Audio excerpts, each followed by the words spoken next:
মাক বাপেকে ছোৱালীজনীয়ে মোক ইমান অত্যাচাৰ কৰিলে মই সহ্য কৰিব নোৱাৰিলো মই বহুত বাৰ বুজাইছিলো তাইক মই বহুত বাৰ বুজাইছিলো সেই ছোৱালীজনীক যিজনী মই মাৰিলো তাইক মই ইমানকে বুজাইছো মই ভৰি হাতে ধৰিছো কিবা কৰিছো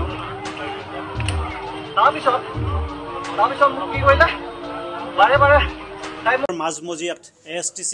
বাছ ষ্টেণ্ডৰ অপজিটত যি এক নিৰ্মম হত্যাকাণ্ড সংঘটিত কৰিছিল নন্দিতা শইকীয়া নামৰ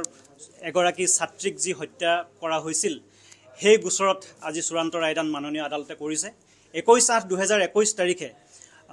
ৰিণ্টু শৰ্মা নামৰ এজন ব্যক্তিয়ে তিনিজন ব্যক্তিক একেলগে দাৰে হত্যাৰ উদ্দেশ্যেৰে আক্ৰমণ কৰিছিল তেওঁলোকৰে দুজন দেৱ দত্ত আৰু কাশ্মীনা দত্ত সৌভাগ্যক্ৰমে দীঘলীয়া ট্ৰিটমেণ্টৰ পিছত তেওঁলোক আৰোগ্য হ'বলৈ সক্ষম হ'ল যদিও নন্দিতা শইকীয়া 4 দিনৰ পিছতে মৃত্যু খাবতি ল'ব লগা হ'ল আৰু পিতৃ মাতৃৰ জীৱিত কালত সন্তানৰ মৃত্যুৰ যি এক বেদনা সেই বেদনা তেওঁলোকৰ পিতৃ মাতৃয়ে সহিব লগা হ'ল সেই মৃত্যু কোনো স্বাভাৱিক মৃত্যু নাছিল সেই মৃত্যু কোনো দুৰ্ঘটনাজনিত কাৰণত হোৱা মৃত্যু নাছিল সেই মৃত্যু কোনো ৰোগজনিত কাৰণত হোৱা মৃত্যু নাছিল হি আছিল এক হত্যাকাণ্ড আৰু প্ৰচুৰ সম্ভাৱনাপূৰ্ণ মেধাৱী ছাত্ৰী নন্দিতা শইকীয়া আমাৰ মাজৰ পৰা চিৰবিদায় ল'লে আমি যিমান ইচ্ছা কৰিলেও তেওঁ পৰিয়ালৰ মানুহে যিমান ইচ্ছা কৰিলেও কোনো কালে কোনো দিনে তাইক আৰু উভতাই নাপায় গতিকে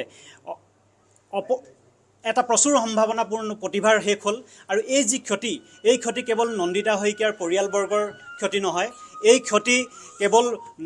মৰিধল মহাবিদ্যালয়খনৰ ক্ষতি নহয় এই ক্ষতি কেৱল নন্দিতা শইকীয়াৰ পৰিয়ালবৰ্গ আত্মীয় স্বজন বা বন্ধু বান্ধৱীৰ ক্ষতি নহয় এই ক্ষতি এক সামাজিক ক্ষতি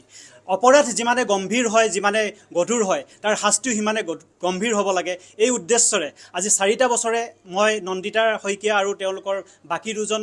জখমীৰ হৈ পিনে ওকালতি কৰি আহিছিলোঁ আৰু আমাৰ উদ্দেশ্য এটাই আছিল যিহেতু অপৰাধ গম্ভীৰ গতিকে ইয়াৰ শাস্তিও হ'ব লাগে গম্ভীৰ আৰু তাৰ পৰিণতিত আজি মাননীয় আদালতে চূড়ান্ত ৰায়দান কৰি ৰিণ্টু শৰ্মাক ভাৰতীয় দণ্ডবিধি আইনৰ 302ত মৃত্যুদণ্ডৰে দণ্ডিত কৰিছে ধন্যবাদ